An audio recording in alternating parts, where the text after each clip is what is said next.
जय हिंद। आपका स्वागत है हंस अकेडमी चैनल पर। आज का जो टॉपिक है वो पैट सिलेबस का हर्षवर्धन का है। हर्षवर्धन जो कि ये कौन थे, पुष्यभूति वंश था।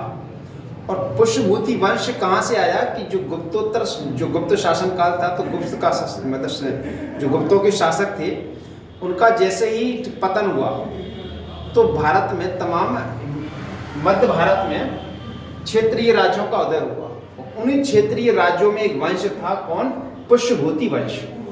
पुष्यभूति वंश में अगर शुरुआत की बात करें कि भैया इसके शुरुआती शासक कौन कौन से थे, तो नरवर्धन इसका पहला शासक था पुष्यभूति वंश का। दूसरा शासक था राजवर्धन प्रथम। तीसरा शासक था आदित्यवर्धन। चौथा शासक था प्रभाकर वर्धन। अब प्रभाकर वर्धन थे, इसके दो पुत्र थे और एक पुत्री थी। दो पुत्रों में कौन सा था? राजवर्धन द्वितीय और हर्षवर्धन। मतलब कि हर्षवर्धन के पिता कौन थे? प्रभाकर वर्धन। इनकी पत्नी का नाम था यशोमती, मतलब कि हर्षवर्धन की मां का नाम। और प्रभाकर की एक पुत्री राजश्री जो कि हर्षवर्धन की बहन थी। राजवर्धन जो था वो बड़ा भाई था, ठीक है, और हर्षवर्धन ये छोटा भाई। ये मतलब ये दो भाई थे। कहानी कहाँ की है? ये वाला एरिया था किनका? हर्षवर्धन का। तो हर्षवर्धन का अगर छोटी सी जानकारी लें तो क्या था, इनका ये शासन पर कब बैठे तो इनका जन्म हुआ था 591 ईसा पूर्व में। 606 से शासन काल आरंभ होता है और 647 तक इनका शासन काल जाता है। 16 वर्ष की जैसी इनकी आयु हुई थी तो ये सत्ता का इनका राज्यारोहण हुआ था। इनका सिंहासन पर बैठे थे। पिता का नाम था प्रभाकर वर्धन और माता का नाम था, ठीक है, यशोमती। इनका एक उपनाम था कुमार कह के इनको संबोधित किया जाता था। इनके दरबार में कौन कौन लोग थे? बाणभट्ट थे। अब बाणभट्ट कौन थे? जिनकी दो रचनाएं बड़ी प्रसिद्ध हैं, कादम्बरी और हर्षचरित। कई बच्चों को ये पता है कि हर्षवर्धन की पुस्तक हर्षचरित है, जबकि बाणभट्ट की पुस्तक कौन सी है? हर्षचरित है। एक था मयूर जिसकी पुस्तक कौन थी? सुभाषित बलि, ये उनकी रचना थी। और अंतिम शासक कौन था? होयसांग।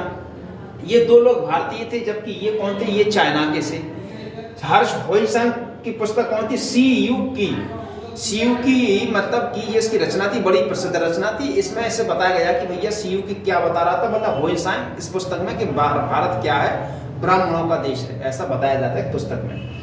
होयसांग जो कि कहाँ से आया था? चाइना से आया था, रेशम मार्ग जिसे वर्तमान में कहते हैं। उस समय का सिल्क रूट था, रेशम का मार्ग, जिसे हम वर्तमान में कहते हैं BRI, belt road initiative, BRI। तो ये पहले रेशम मार्ग से यहाँ से आया, कहाँ पर? हिंदू कुश पर्वत जो कि अफगानिस्तान में है।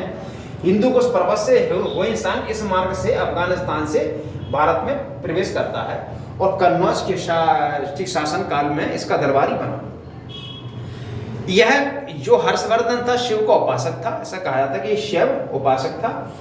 प्रयागराज में जब माघ मेला होता था तो यह अपनी पूरी संपत्ति को डोनेट कर देता था, दान करता था। इसके बाद इसकी जो बहन थी राजश्री, यह इसको अपना फिर क्या कहते हैं जो आभूषण थे वो बेचकर और इसको कपड़े दिलाता, मतलब पूरा संपत्ति को डोनेट करता था, ये दान कर देता था। कहाँ पर?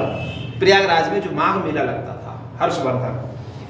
हर्षवर्धन की दो मुद्राएं मिलती हैं, एक नालंदा से और एक मिलती है सोनीपत से। नालंदा से जो मुद्राएं मिलती हैं उस मुद्रा में श्री हर्ष नाम लिखा था इसका, ठीक है। जबकि सोनीपत से जो मुद्रा मिली थी उसमें शिव का वाहन, ठीक है, नंदी अंकित मिला है। सोनीपत से तो दोनों ही चीज महत्वपूर्ण हो गई कि जो नालंदा मतलब बिहार, यहां से जो मुद्रा मिली है इस पर इसका नाम लिखा हुआ है श्री हर्ष। जबकि सोनीपत से जो मुद्रा मिली है उस पर शिव का वाहन क्या? नंदी का आकृति अंकित है। दोनों ही मुद्राएं किसकी थी? तांबे की मुद्राएं थी ये। हर्षवर्धन की और भी उपाधियां थी। उपाधियां कौन कौन सी थी? माहेश्वर थी, सार्वभौम थी और महाराजाधिराज को इसको कहकर संबोधित किया जाता था। ये पूरा हर्षवर्धन का शासनकाल है। बंगाल से और थानेश्वर, हर्षवर्धन की जो पहली राजधानी थी वो थानेश्वर थी जो कि हरियाणा में पड़ती है। इसके बाद फिर इसने क्या किया था? कन्नौज राजधानी को स्थानांतरित किया था। इसके शासनकाल की कहानी ऐसी है कि जब ये छोटा था, मतलब इसके भाई इसका बड़ा भाई कौन था? राजवर्धन के शासन काल में बंगाल का शासक था शशांक और मालवा का शासक था देवगुप्त। इन लोगों ने कहां पर किया? ये थानेश्वर पर हमला किया, ठीक है। तो यहाँ पर जो इनका बड़ा भाई था राज्यवर्धन, वो हार जाते हैं। इसके बाद फिर जब हर्षवर्धन को पता चलता है तो हर्षवर्धन ने देवगुप्त को हराया और बंगाल के शासक शशांक को हराया। अब हुआ ये था कि इन लोगों ने इनकी जो बहन थी रासरी उसको बंदी बना लिया था। इसके बाद फिर ये अपनी बहन को छुड़ाने गए तो फिर पता चला कि बहन सती होने जा रही थी। इनने फिर इन दोनों लोगों से मुक्त कराया और फिर वो बहन उनकी जो थी वो विंध्याचल पर्वत मध्य प्रदेश का जो एरिया है यहाँ से विंध्याचल पर्वत पर फिर वो चली जाती है। छोटी सी कहानी इनके कार्यकाल की थी। लड़ाइयाँ कुछ खास ज्यादा हुई नहीं है।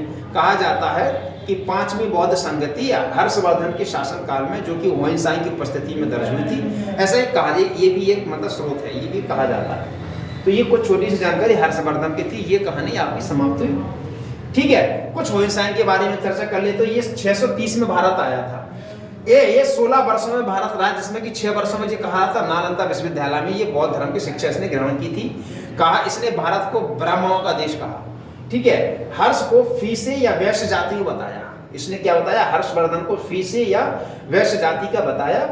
राजाओं को शूद्र बताया और शूद्रों को इसने बताया कृषक। राजाओं को इसने क्या बताया? शूद्र। जब शूद्रों को क्या बताया? इसने कृषक बताया। किसने? होयनसांग ने। होयनसांग की पुस्तक कौन थी? CU की। ठीक है, तो होयनसांग रेशम मार्ग से भारत आया था। रेशम मार्ग से पहले गया हिंदू कुश पर्वत अफगानिस्तान में, फिर ये भारत में प्रवेश करता है। चाइना का रहने वाला था। ये बहुत बड़ा एक दार्शनिक हुआ है। ठीक है, टॉपिक अगर आपको अच्छा लगा हो तो इसको लाइक करें, सब्सक्राइब करें, अन्य लोगों तक शेयर करें। Thank you. जय हिंद।